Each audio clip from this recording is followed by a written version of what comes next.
আসসালামু আলাইকুম। কেমন আছো এসএসসি 2025 ব্যাচের শিক্ষার্থীরা?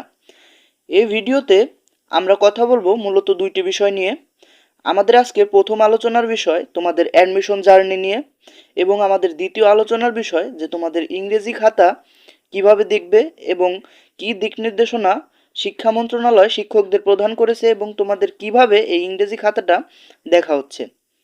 আমাদের প্রথম আলোচনার আজকের যে বিষয় অ্যাডমিশন জার্নি, তোমরা এই ভিডিওটা স্কিপ না করে দেখতে থাকো।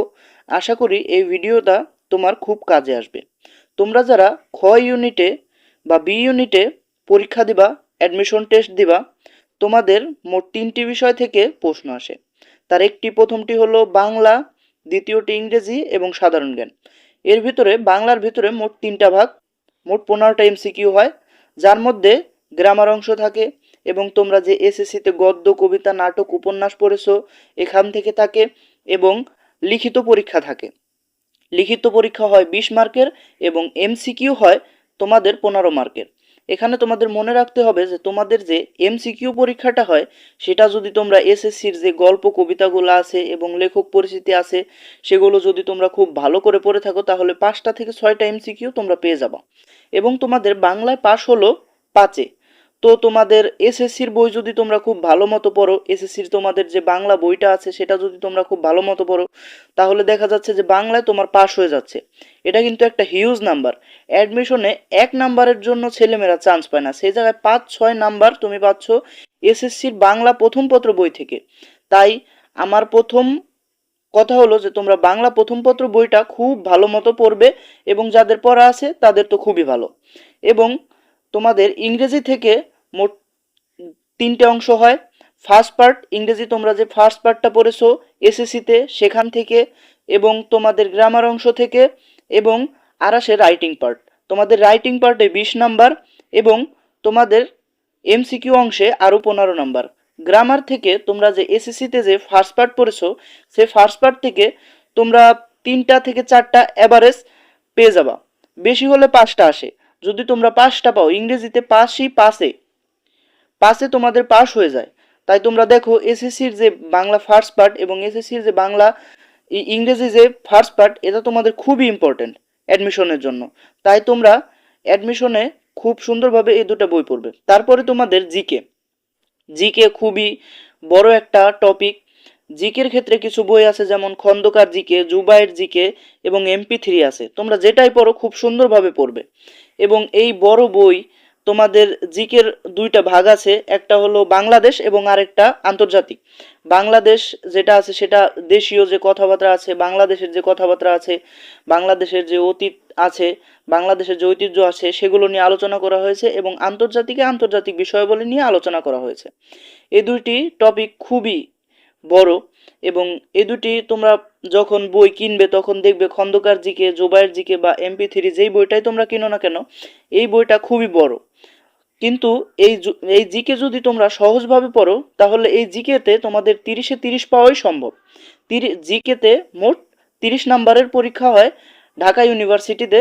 তোমরা যদি তোমাদের যাদের টার্গেট ডিইউ তারা যদি জিকেতে এমন 70টা টপিক আছে যা থেকে প্রতি বছরই এমসিকিউ আসে। আমরা অ্যানালাইসিস করে এই 70টা টপিক বের করেছি। এই 70টা টপিক থেকে আশা করি এর বাইরে থেকে আর কিছু আসবে না। আমরা ধীরে ধীরে এই বিষয়ে আলোচনা করব এবং এই বিষয়ে আরও ডিটেলস ভিডিও দেওয়া শুরু করব।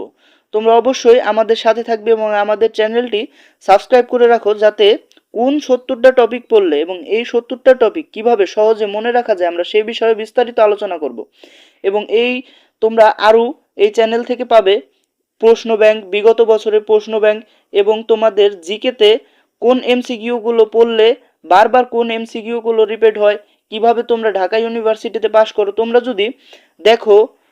যদি একটু অ্যানালাইসিস করে দেখো তাহলে তোমরা দেখতে পারবে যে ঢাকা ইউনিভার্সিটিতে বি ইউনিটে যারা পরীক্ষা দেয় তাদের 100%-এর মধ্যে পাসই করে 10%। খুব থেকে বেশি হলে যেবার খুব বেশি পাস করে সেবার 15 বা 18% পাস করে। তাহলে বাকি শিক্ষার্থীগুলো পাসই করতে পারে না। কেন তারা পাস করে না? পাস মার্কই তারা তুলতে পারে না। এটা খুবই দুঃখজনক একটা বিষয়। তারা পাস মার্কটাই তুলতে পারে না। পাস মার্ক না তুলতে পারলে তারা তো চান্স হবে না।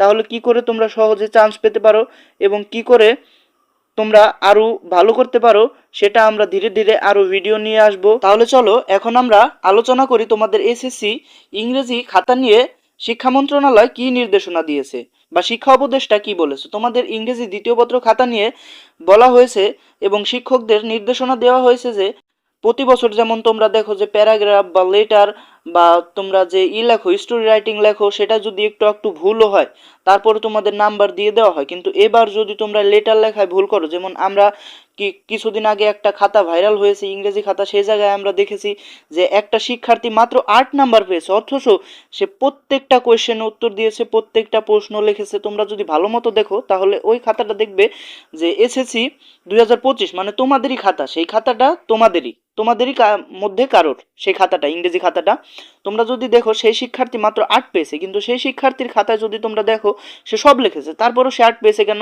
সে লেটার লেখার সময় লিখেছে ডেয়ার স্যার, তাই আরও সে ভুল করেছে। তাই তোমরা যারা এই রকম ভুল করেছো তাদের নাম্বার দেওয়া হবে না, এবার আর তাদের নাম্বার দেওয়া হবে না, এটা কড়া নির্দেশনা যে যারা ভুল করেছে তাদের কোনো নাম্বার দেওয়া হবে না। যদি তোমরা লেটার সঠিক নিয়ম মেনটেন করে লিখে থাকো, যদি তোমরা স্টোরি রাইটিংয়ে সঠিক টাইটেল সহ স্টোরি রাইটিংটা সঠিক করে লিখতে পারো, এবং তোমরা যদি ইংরেজি দ্বিতীয় পত্রের গ্রামার অংশগুলো এবং ইংরেজি ফার্স্ট পার্টের সকল বিষয়গুলো সঠিকভাবে লিখতে পারো, তাহলে নাম্বার দিবে। যদি কোনো ভুল ভ্রান্তি থাকে তাহলে নাম্বার কাটবে, এবং কি শূন্যও দিচ্ছে 1 2 দিচ্ছে না এবার আর। আর তোমরা যারা 30 পাচ্ছ 28 পাচ্ছ তাদেরও পাশ করাবে না, এবার কড়া নির্দেশনা দেওয়া হয়েছে। আশা করি তোমাদের সকলেরই পরীক্ষা ভালো হয়েছে, আমাদের সাথেই থাকো। এবং তোমরা যারা এসএসসি 2025 ব্যাচের শিক্ষার্থীরা আছো তাদের পরবর্তীতে অ্যাডমিশন জার্নি নিয়ে আরও সম্পূর্ণ ভিডিও আসছে, তোমরা সাথেই থাকো। আসসালামু আলাইকুম।